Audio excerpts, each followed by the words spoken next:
నిన్న కొడంగల్లో జరిగింది అదేదో కుట్రతోనో అదేదో కువారంతోనో ఇంకో దాంతోనో జరిగింది కాదు.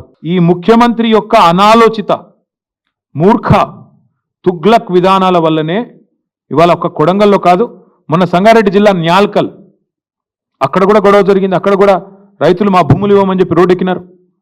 కొడంగల్లో ఈరోజు కాదండి, దయచేసి నేను మీడియా మిత్రులను కోరుతా ఉన్న, ప్రజలకు కూడా వాస్తవాలు చెప్పండి. 6-7 నెలల కిందట, ఇంకెక్కువ 8-9 నెలల కిందట ముఖ్యమంత్రి సోదరుడు తిరుపతి రెడ్డి ఆయనకు ఒక ఫోన్ కాల్ వైరల్ అయింది. మీరు చూసే ఉంటారు, వినే ఉంటారు. ఏమని?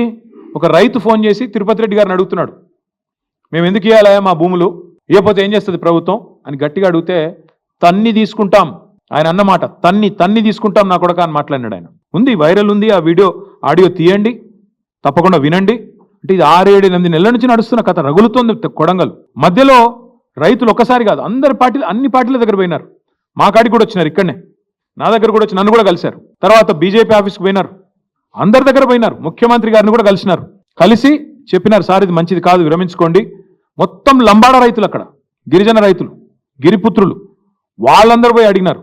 అడిగితే పట్టించుకోకుండా ఏకపక్షంగా మేమేదో రారాజులం, చక్రవర్తులం, కొడంగల్ ఏదో మా సామ్రాజ్యం, మేము ఏదనుకుంటే అది జరగాల అనే పద్ధతుల్లో ఇవాళ మీరు తీసుకున్న అనాలోచిత పిచ్చి నిర్ణయం వల్లనే కొడంగల్ రగులుతున్నది. రోమ్ నగరం తగలబడుతుంటే నీరో చక్రవర్తి ఫిడేలు వాయించిండంట. ఈయన కథ కూడా అట్లే ఉంది. ఇవాళ కొడంగల్లో అగ్గి అంటుకుంటే, కొడంగల్లో ఇవాళ 16 మంది రైతులు జైలుకు పోతే, కొడంగల్ ఎమ్మెల్యే ఎన్నో ఆశలతో ప్రజలు గెలిపించిన ఎమ్మెల్యే, ముఖ్యమంత్రి అయి మమ్మల్ని ఉద్ధరిస్తారనుకుని గెలిపించిన ఎమ్మెల్యే ఎక్కడున్నాడండి? నాకు అర్థం కాదు. మహారాష్ట్రలో ఢిల్లీ పెద్దలకు మూటలు మోస్తూ వాళ్ళకి ఇవాళ తాబేదారుగా ఇవాళ అక్కడ తిరుగుతా ఉన్నాడు.